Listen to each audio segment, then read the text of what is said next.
1,000 of them in North America alone, for whom the centuries-old ritual holds a pride of place among their sacred traditions. Well, the Santhara apologists anticipated this eventuality, and in an attempt to pull the rug from under the petition, have maintained, as we have earlier seen, that Santhara cannot be characterized as suicide because the intent of a Santhara practitioner is not the destruction of life, but spiritual advancement through karmic cleansing. The petitioners on their part continue to remain unimpressed by this otherworldly theological rationale or argument.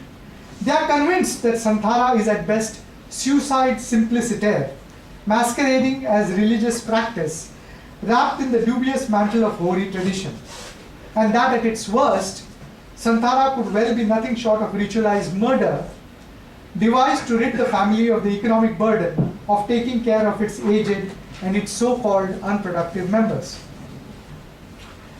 For the judiciary itself, there are reasons why a clear-cut decision for or against the practice of Santhara might cut uncomfortably close to the bone. Legitimizing Santhara would provide a backdoor entry to the pro-suicide lobby in India that so far was kept out of the debate by the Gyankaur decision, and will also put a new question mark over the embattled Section 309 of the IPC, which criminalizes attempts to commit suicide. On the other hand, decreeing against the practice would mean looking askance at some key articles of our Constitution. Either way, in ruling whether Santhara is indeed a legal means of terminating one's life, and thus opining on whether an act sanctioned by religious belief can bypass the proscriptions of secular law, India's highest court of law, namely the Supreme Court, will need to make a fine distinction between a bona fide religious practice that reflects and manifests a believer's genuine and deeply felt inner longing, and a seemingly legitimate but pernicious and inhuman social custom that preys on the hapless and the marginalized. Nikhil Soni versus Union of India, which is what the Santhara case is legally called, officially called, may not create or even rewrite legal history. After all, courts the world over have continually and increasingly been seized of the law-religion conflict and its real-world ramifications. To cite some notable North American examples, there was the Peyote case of 1990 and the more recent Hobby Lobby case in 2014, both in the US Supreme Court, and the Amsalem case before the Supreme Court of Canada in 2004. Similarly, not for the first time has an Indian court been called upon to decide between conflicting constitutional provisions concerning religion. There have been several such cases earlier, and way back in 1958, the Supreme Court of India, in M.H. Qureshi and others versus the state of Bihar, took on the issue of a ban on cow slaughter impinging on Muslim festivities during Bakrid, which is a festival where goats are slaughtered, and on the fundamental right of butchers to carry on their trade.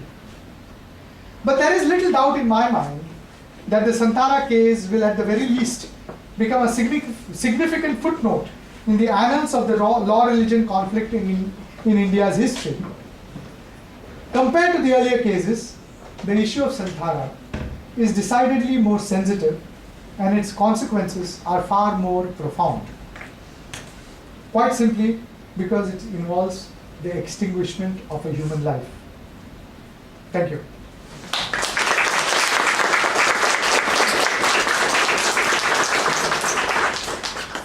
We have some time for questions, so you willing to take some questions? Sure. Yeah.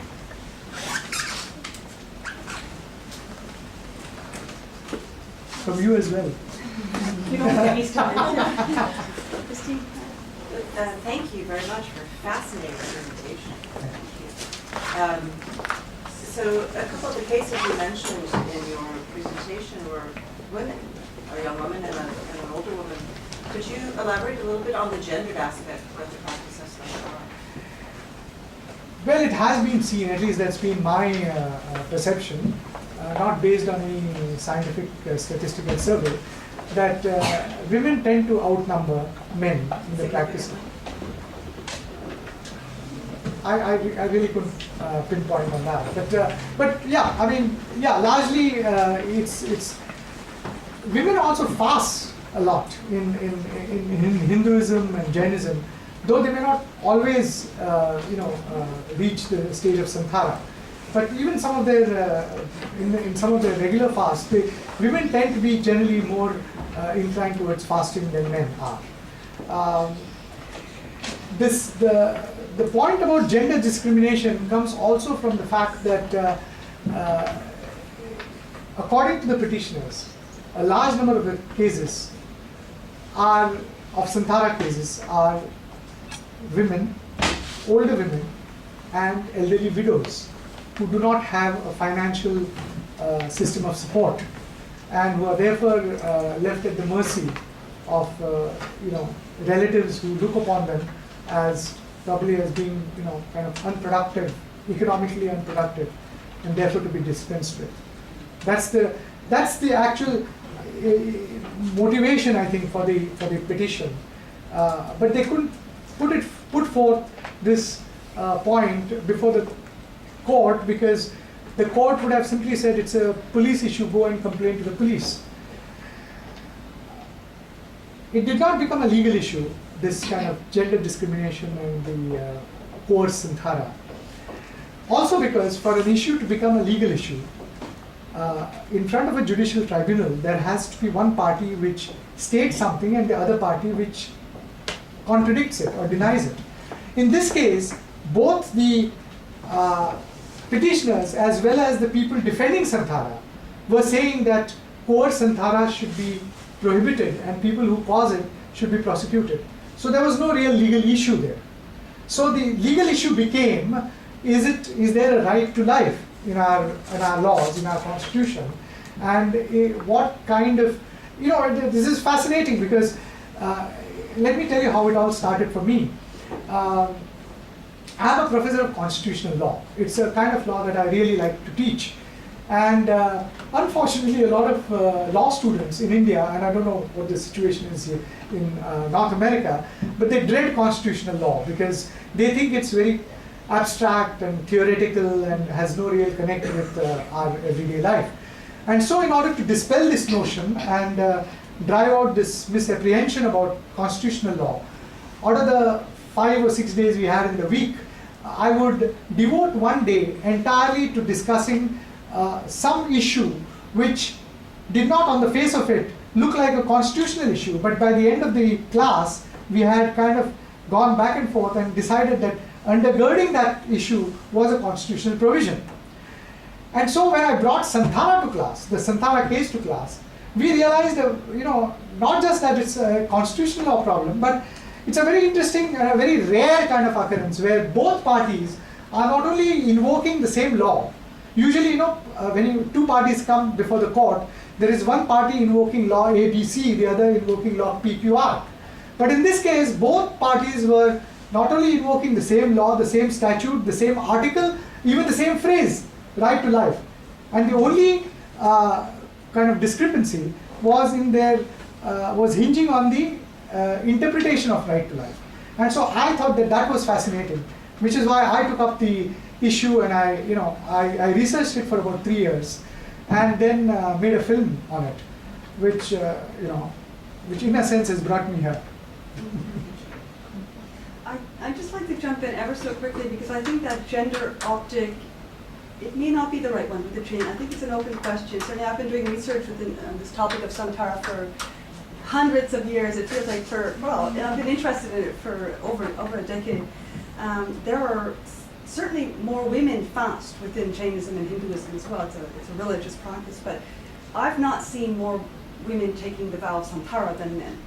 It's very common amongst men as well. So I think it's important to ask the question, but I'm not sure that that's true. And again, that sort of the talk of the impoverished widow within the Jain case, I'm not sure that works there either, actually. The Jain community being, by and large, a very affluent community. And I'm not sure that you're seeing cases, or many cases like that. Well, the petitioners believe that there is, and just because a person is wealthy, it doesn't necessarily mean that he's large-hearted in terms of taking care of his relatives. that equation is rather dubious. But anyway, yeah. Any more questions? Yeah. In terms of the coerce, I was wondering how hard would it be to take such a case to court?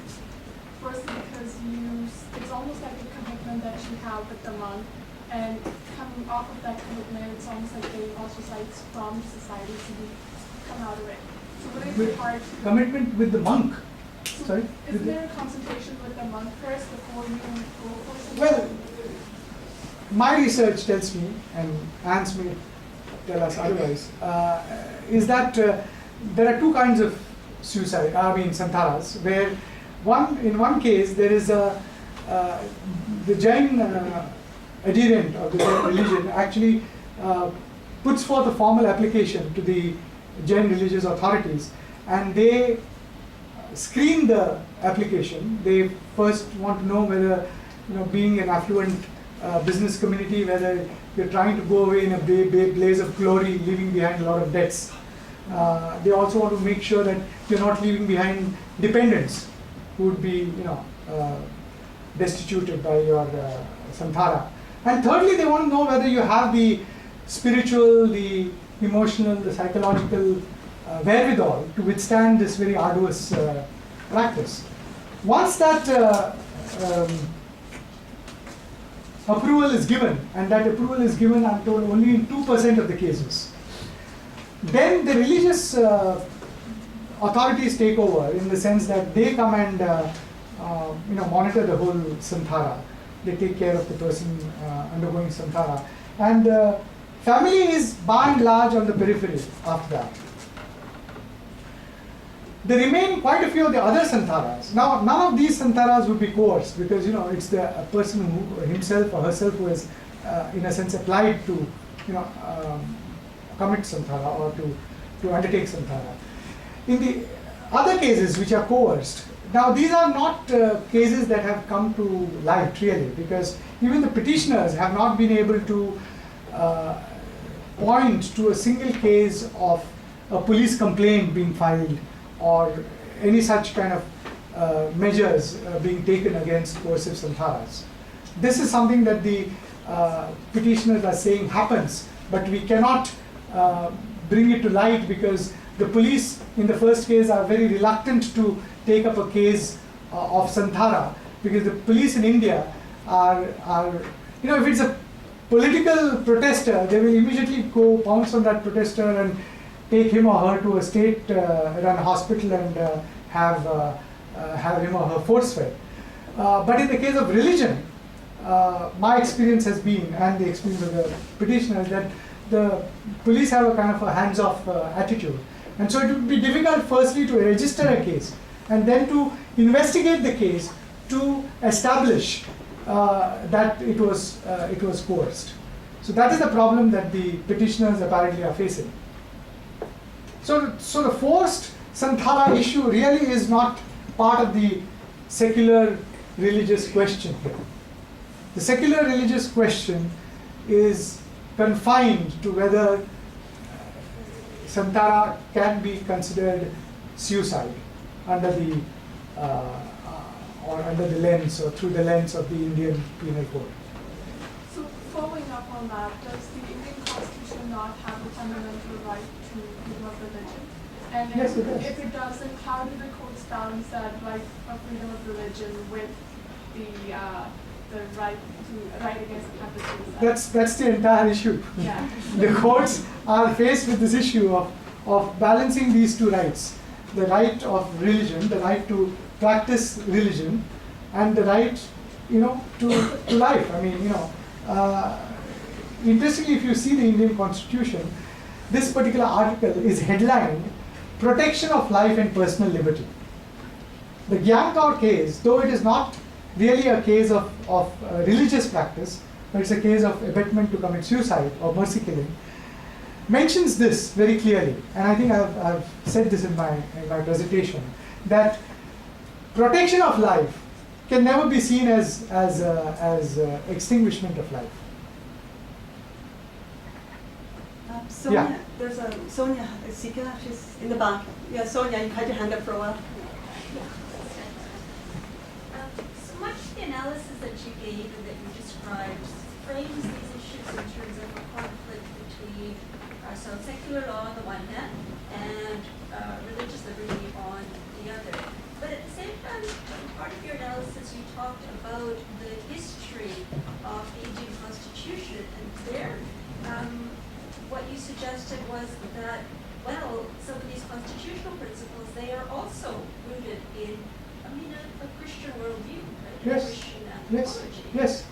So that suggests to me that there's something a little bit problematic about framing this in terms of, even though historically it's developed this way, but conceptually in terms of just secular law and religion, because if that secular interpretation, so-called secular interpretation of the right to life, is itself rooted in a Christian worldview and a Christian view of life and the body, then isn't it also rooted in a particular religious metaphysics?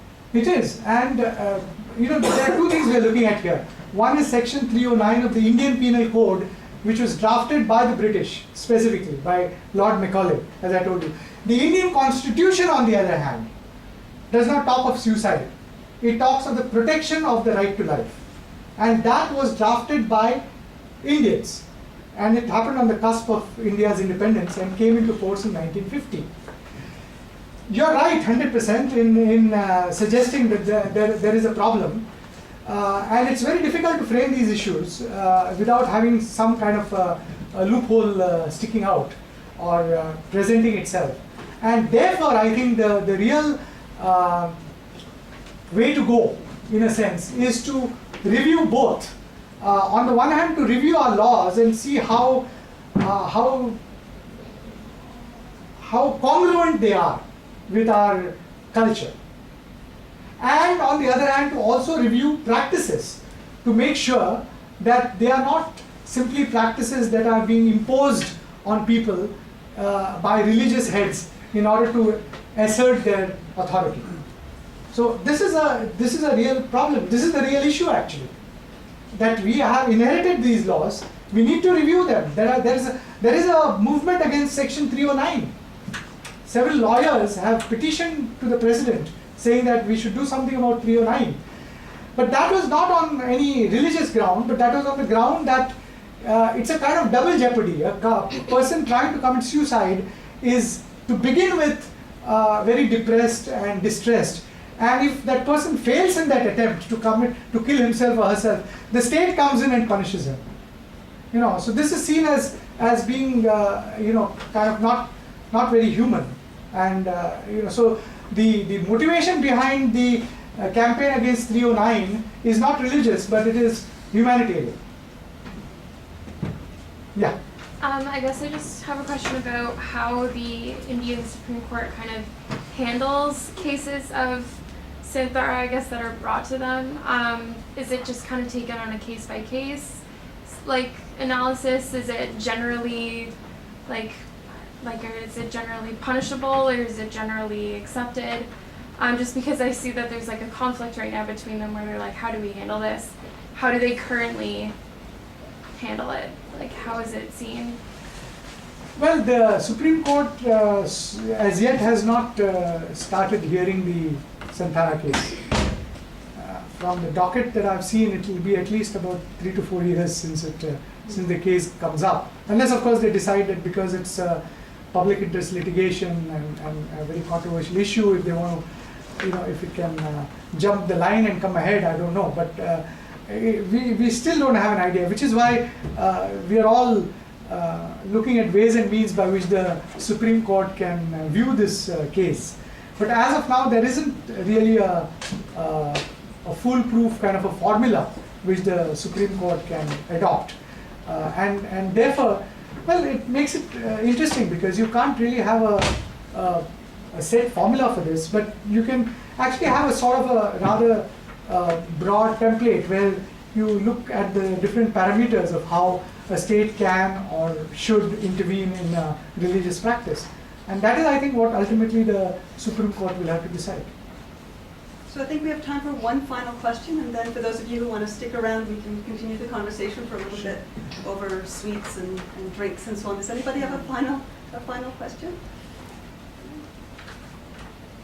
There were a bunch of hands there for one. Okay, well, if not, well, thank Here, you. there's somebody. Oh, there was a question? Okay. One final question. I arrived late and may have missed it, but did you mention the Mental Health Care Act passed last August, which seems to decriminalize the attempt to suicide? The Mental Health Care Act doesn't come into play here because the apologists or defenders of Santhara are saying that it's a practice adopted after calm, rational introspection, and it's not really something that's a product of a deranged or an unstable mind. Therefore, the Mental Health Care Act would not really come into the fray here, into the picture. With that, then, I want to just thank you one more time for a really stimulating